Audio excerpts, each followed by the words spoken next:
Chacun de nous sommes en train de nous apercevoir quel temps nous sommes en train de vivre.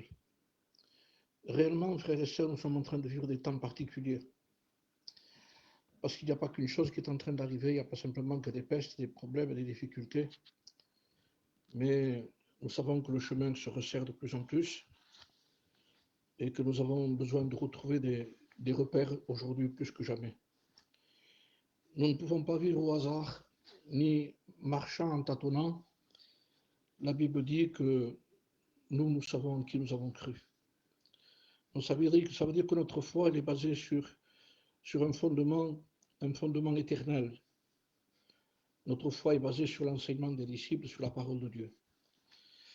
Et nous savons que quoi qu'il peut arriver, si nous avons bâti sur le roc, nous savons que notre vie tiendra debout.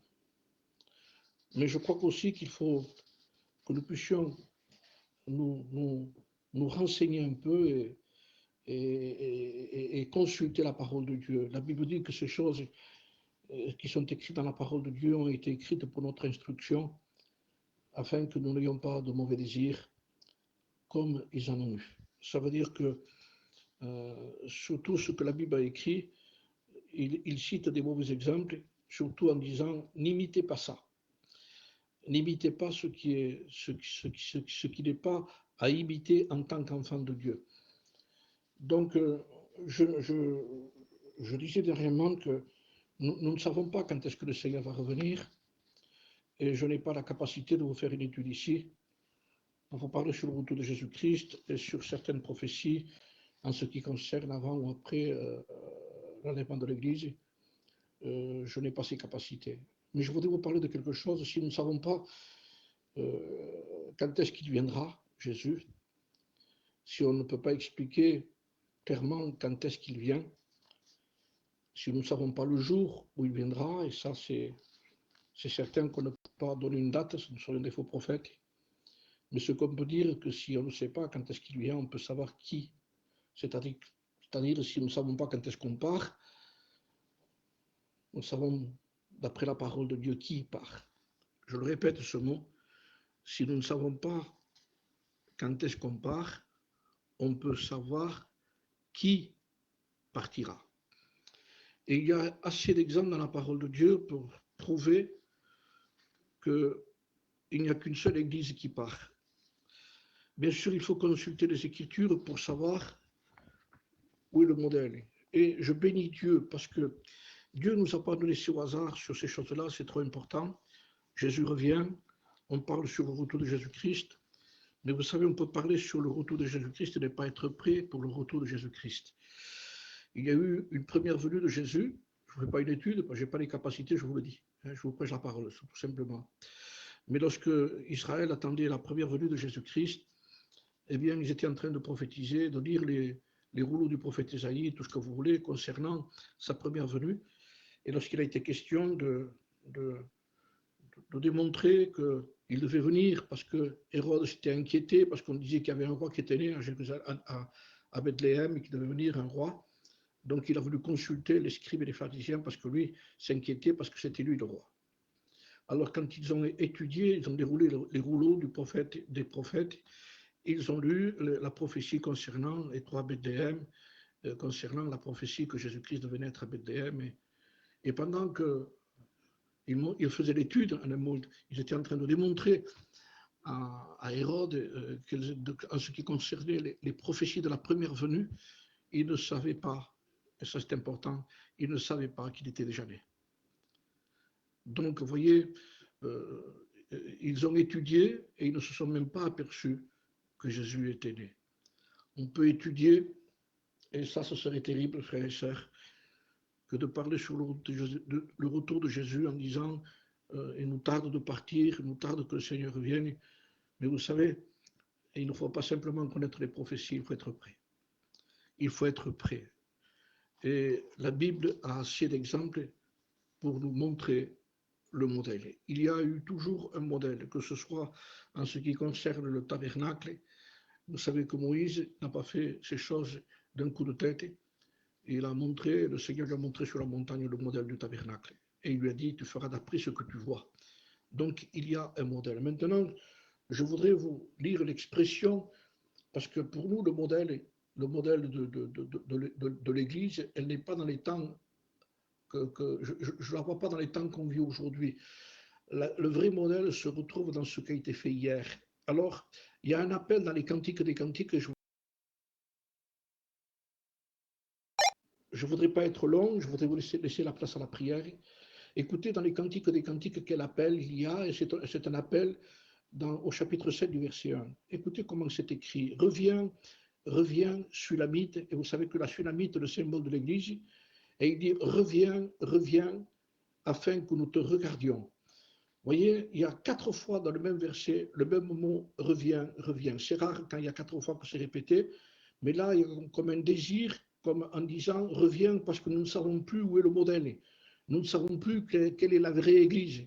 À un point où il est écrit au chapitre 6 du verset 8, il y a 60 reines, 80 concubines, des jeunes filles sans nombre, ça veut dire des nouvelles églises, des nouveaux mouvements, des nouvelles doctrines, donc des jeunes filles sans nombre. Il dit, mais une seule est ma colombe, ma parfaite, elle est l'unique de sa mère, la préférée de celle qui lui a donné le jour. Ça veut dire, il n'y en a qu'une. Il y a plusieurs, mais il n'y en a qu'une. Alors, nous ne devons pas nous tromper, nous. Et ce n'est pas le moment de vouloir se tromper. Or, il y a assez dans la Bible pour qu'on ne se trompe pas. Il y a assez d'exemples dans la Bible pour qu'on ne se trompe pas. Il y a une église aujourd'hui, et je voudrais vous lire ce passage parce qu'il m'a plu, hein, je l'avais noté il y a longtemps, concernant un jugement qui devait se faire dans les Deutéronomes.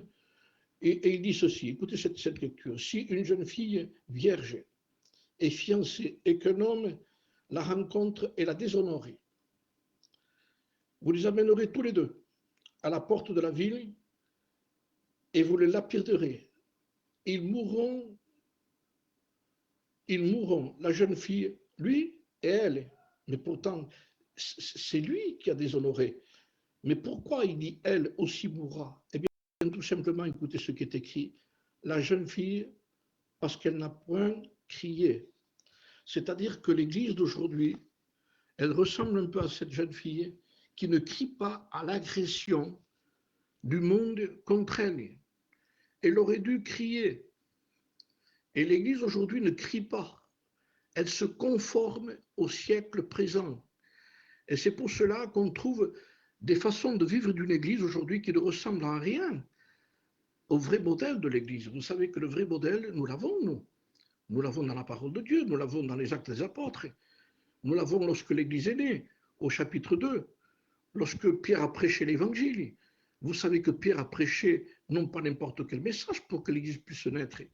Il a prêché et il a responsabilisé l'Église et les gens qui étaient là en disant, vous l'avez crucifié.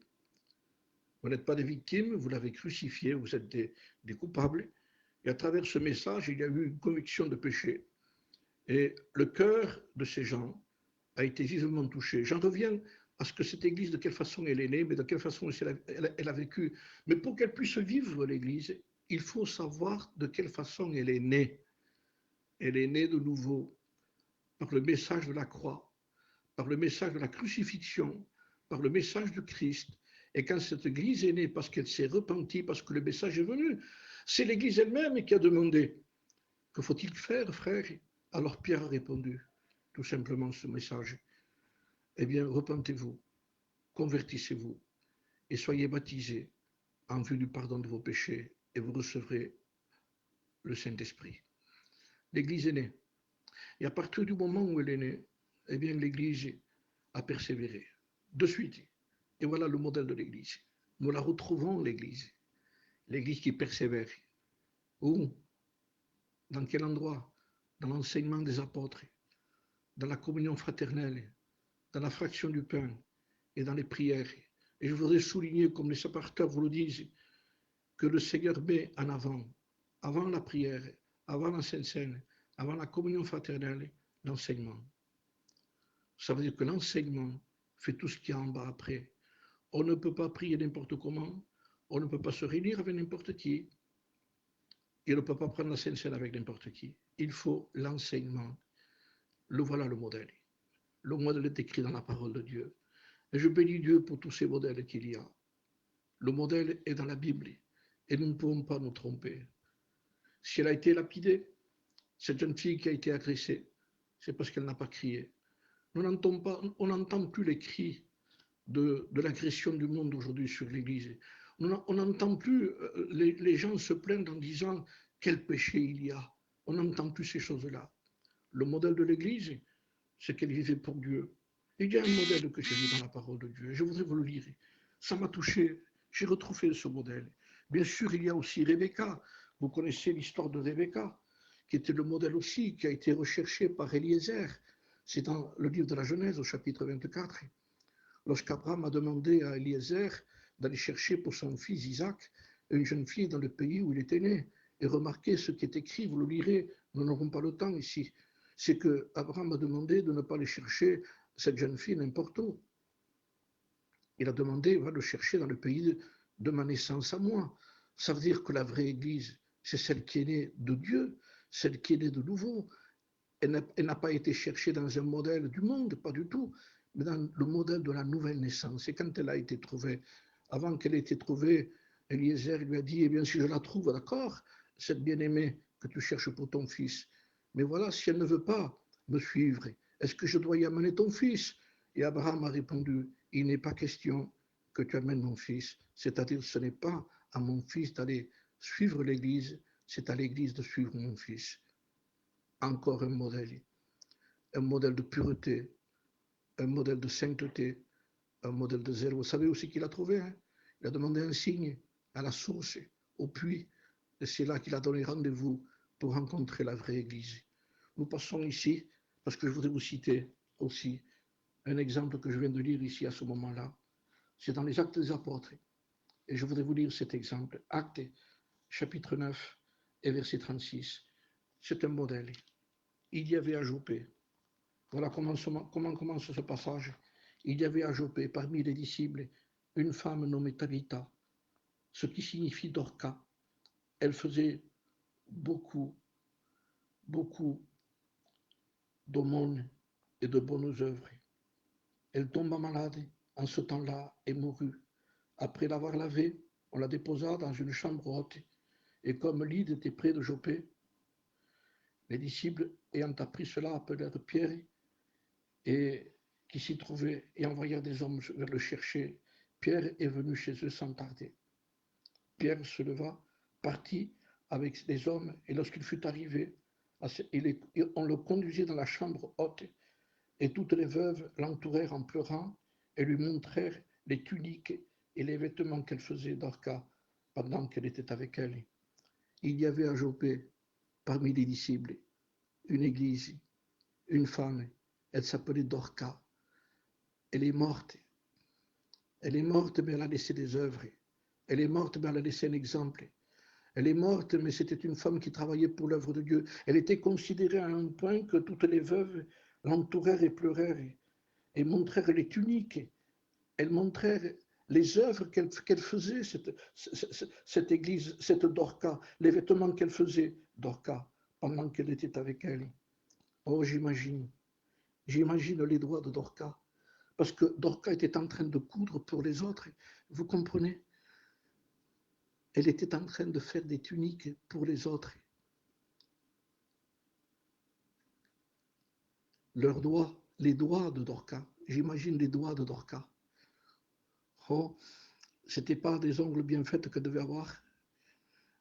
Elle devait avoir des doigts très grossiers, presque, je dirais, pleins de piqûres d'aiguilles. Et quand on a dû mettre les mains de Dorca, j'imaginais qu'on devait mettre les mains de Dorca l'une sur l'autre. On devait regarder ses mains qui n'étaient pas fines en tant que femme, mais qu'elle travaille pour l'œuvre de Dieu, qu'elle œuvre pour l'œuvre de Dieu, que c'est beau. C'est ça l'Église. Elle a vécu pour Dieu. Elle a fait des tuniques, et je voudrais que vous souligniez que là où elle était, là où elle vivait, eh bien, c'était au bord de la mer. Et elle faisait des tuniques. Elle faisait des tuniques, elle. Et quand elle est morte, on a été chercher Pierre.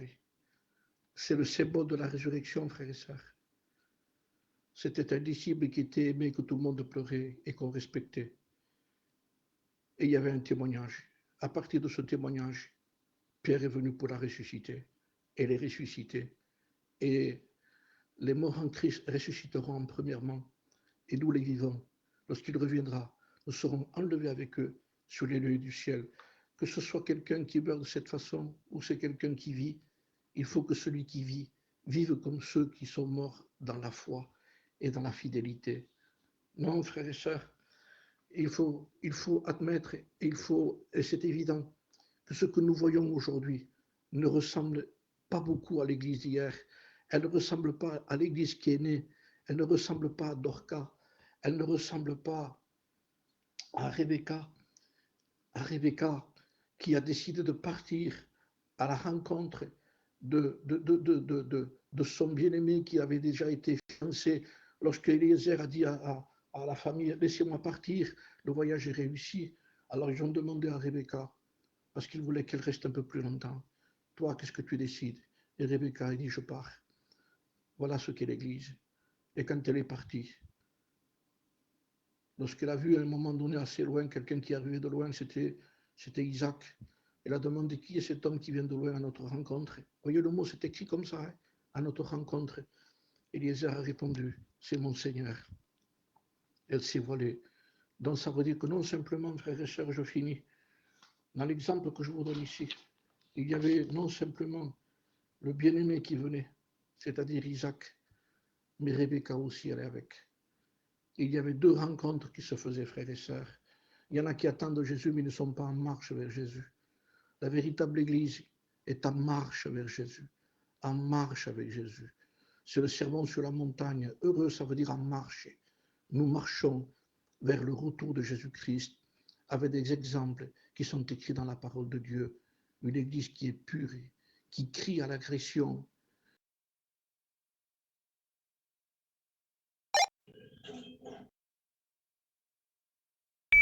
Une Église qui a fait de bonnes œuvres et qui meurt dans la foi, qui a travaillé dans sa vie comme Dorcas. Quel bel exemple de résurrection. Que Dieu nous aide à demeurer fidèles. Attendons-le. Il vient pour tous ceux qui lui appartiennent et qui l'attendent de cette façon. Que Dieu vous bénisse.